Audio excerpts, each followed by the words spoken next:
ముందుగా గురువులందరికీ happy teachers day. గురువు అంటే దైవంతో సమానం.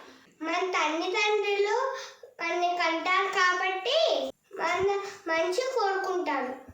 కానీ ఏ సంబంధం లేని గురువు మన మంచిని ఎప్పుడూ కోరుకుంటానే ఉంటారు.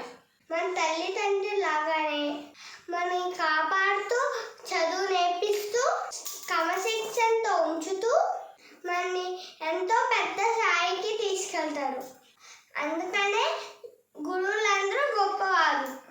ఇలాంటి గురువులందరూ ఎంతో సంతోషంగా ఉండాలని ఆ దేవుణ్ణి కోరుకుంటున్నాను. Happy teachers day. గురు బ్రహ్మ గురు